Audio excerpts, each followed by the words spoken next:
Good morning. Today we'll discuss about the Fourier analysis based algorithms. In the last week, we have discussed about the sinusoidal based algorithms.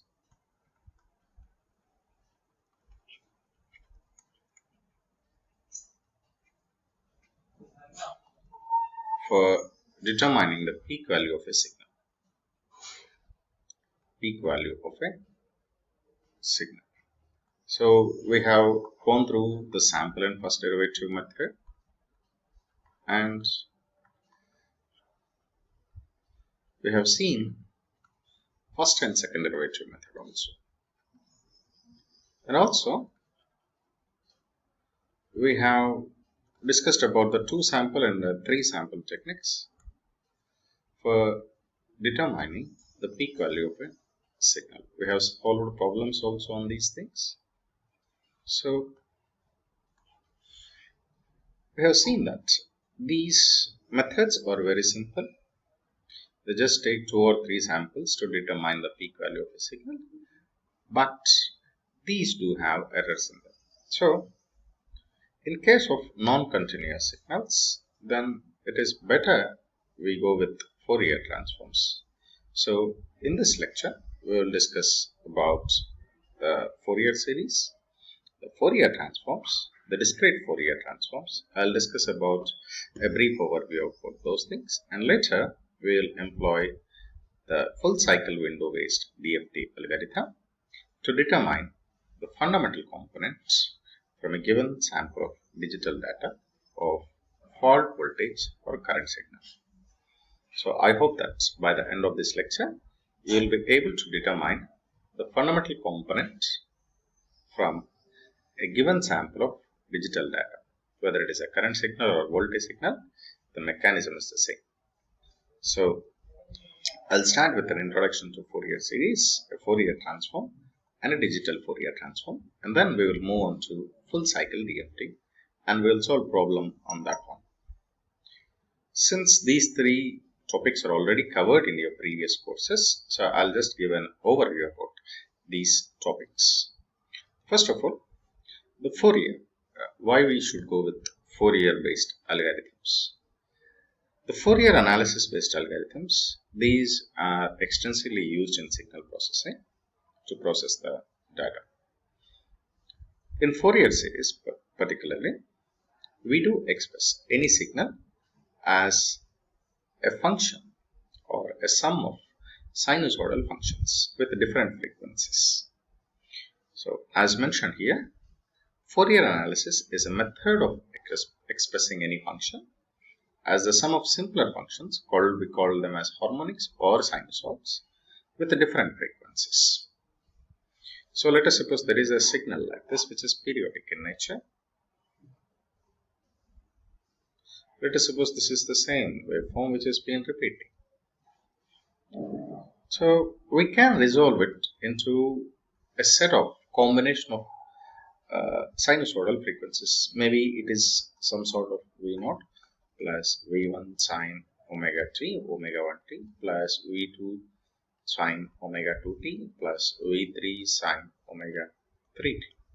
So this waveform, which is periodic in nature, it can be represented in this format.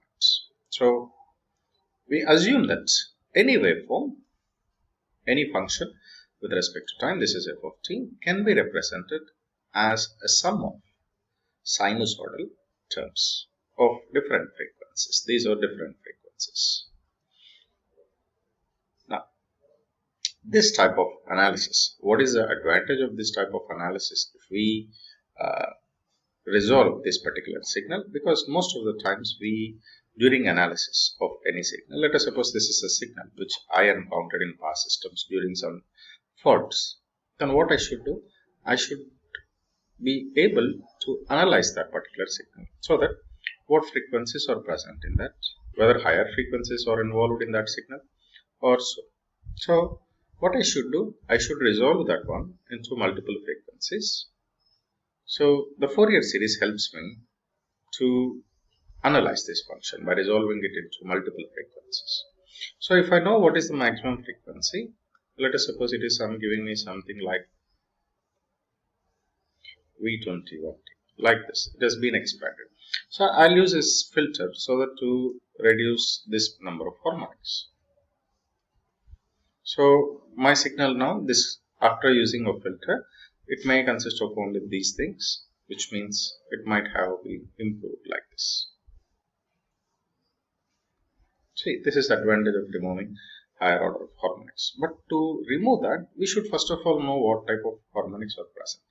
I mean, what higher frequencies are present in the signal. That advantage is provided by Fourier series.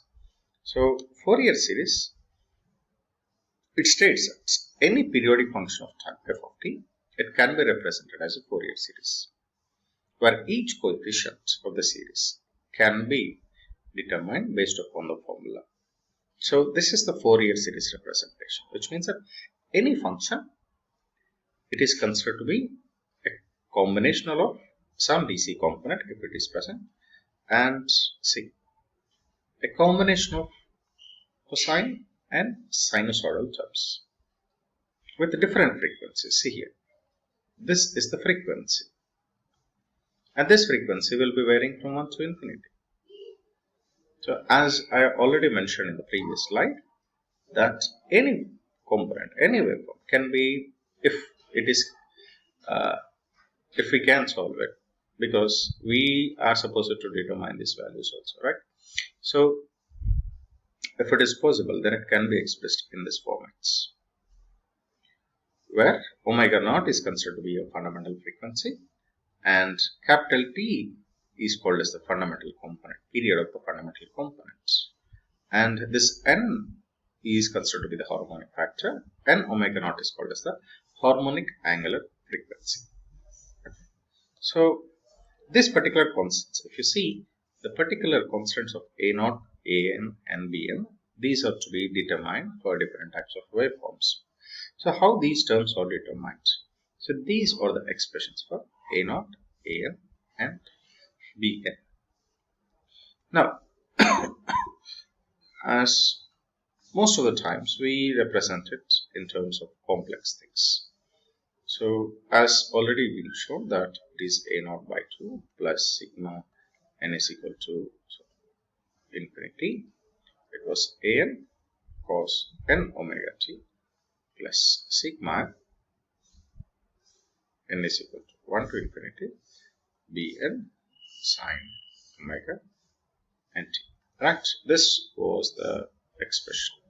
Right, this expression, now I have written it in this format. Right, now I am going to represent it in terms of complex form, which means that I am representing this particular terms in terms of fn e to the power of jn omega naught t, where this is the value of your fn. Right, the advantage of this one is that this can be easily employed for determining different trigonometrical terms and exponential terms. In particular, see, I will show you why it has been done like this. This is a naught by 2, right? In this case, cos n omega t plus j sine omega n t, right? So what I will do is,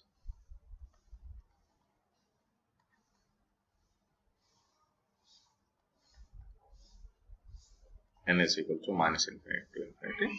This cos n omega t plus j sine omega t, I will take it as minus e to the power of minus j omega n t. This is my f of t. And again, this term, I'll write it as fn.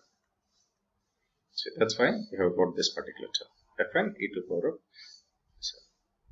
jn omega naught t, where fn is nothing but an minus abn by 2. In particularly, if n is equal to 0, then we are supposed to consider it as a DC component. So b will not be available, only a naught by 2 will be available. This is in particular for the DC component. This is for all sinusoidal components. Understood? Now,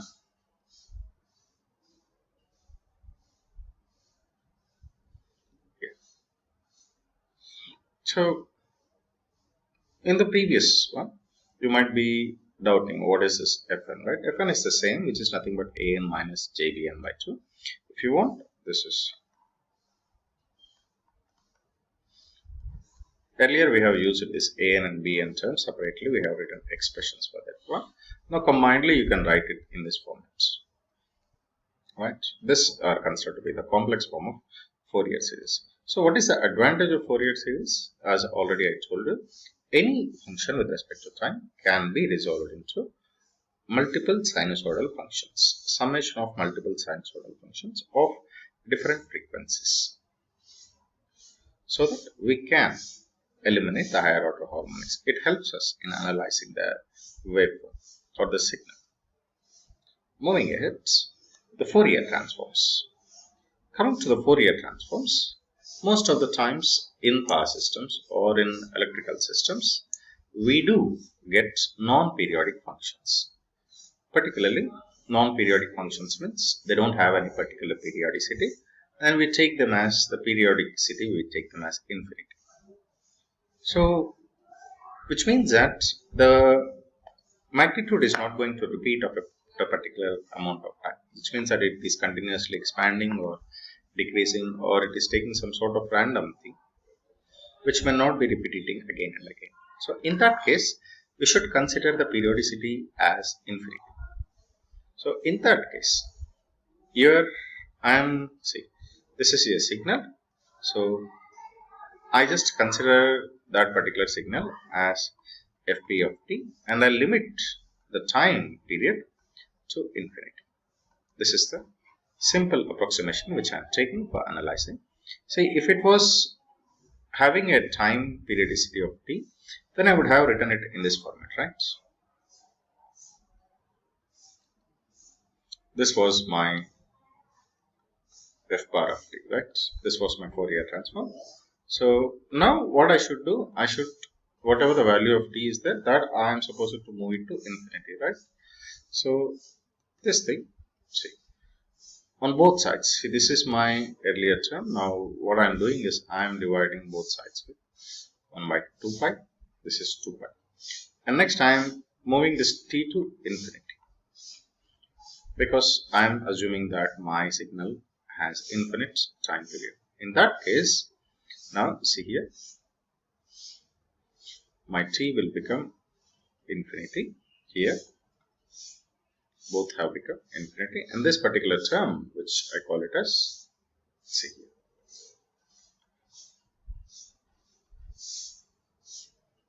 right? So now if I define Fourier transform in this fashion, f of omega is equal to minus infinity to infinity f of t e to the power of minus j omega t, then the signal is given as 1 by 2 pi minus infinity to infinity f of Fourier transform of different frequencies into e to the power of j omega t dw. So this is the Fourier transform definition. So why this one is, any signal can be represented, even if it is having infinite time period also, it can be represented using multiple sinusoidal signals of different frequencies. Then what is discrete Fourier transform? Discrete Fourier transform deals with finite discrete time signals. It deals with finite or discrete number of frequencies, and it is an equivalent to the continuous Fourier transform, particularly which has been taken samples at n instance, which are separated by a sampling time ts.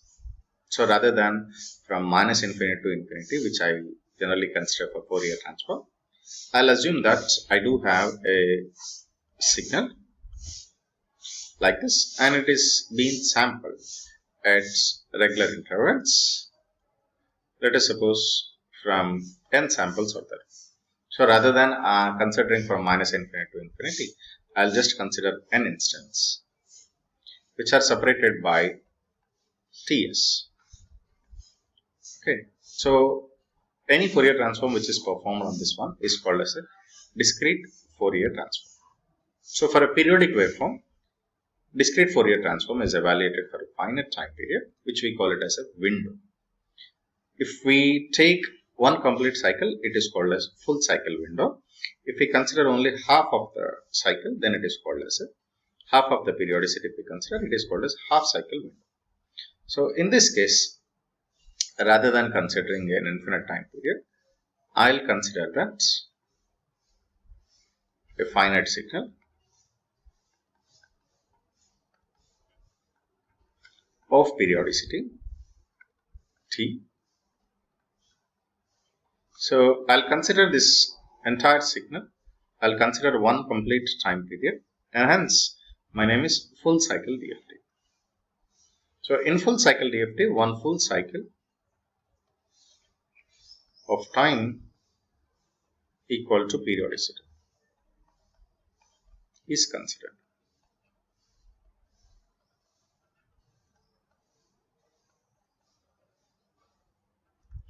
Okay, so let us suppose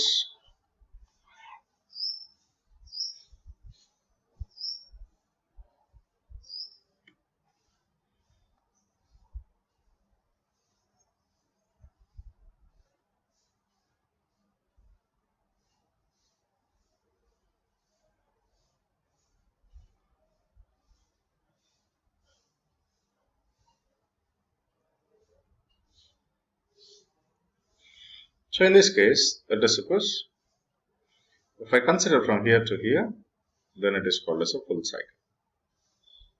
Right? So this is a time period which I am going to consider. Right? So if I consider all these signals, then it is called as a full cycle based DFT, full cycle window. Now let us suppose if I consider only half of the samples of one periodicity, then it is called as half cycle DFT. Now the question is, see here, in one full cycle there are nearly 1, 2, 3, 4, 5, 6, 7, 8, 9, 10, 11, 12 samples are there. So 12 samples I am going to consider. It is not necessary that you consider right from the 0.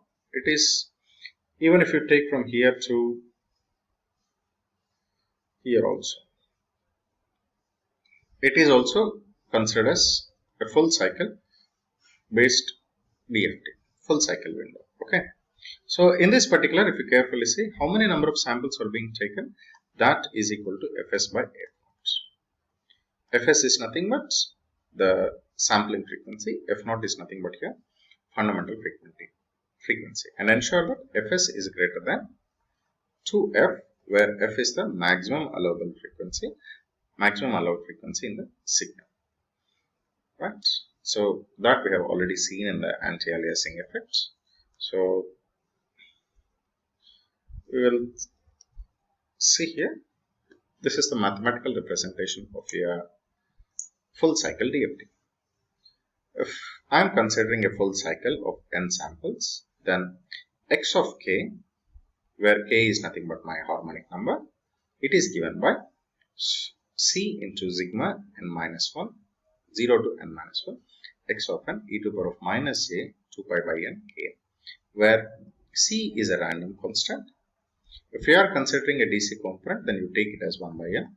If you are considering fundamental component or a harmonic component or some sinusoidal component, you take it as 2 by n.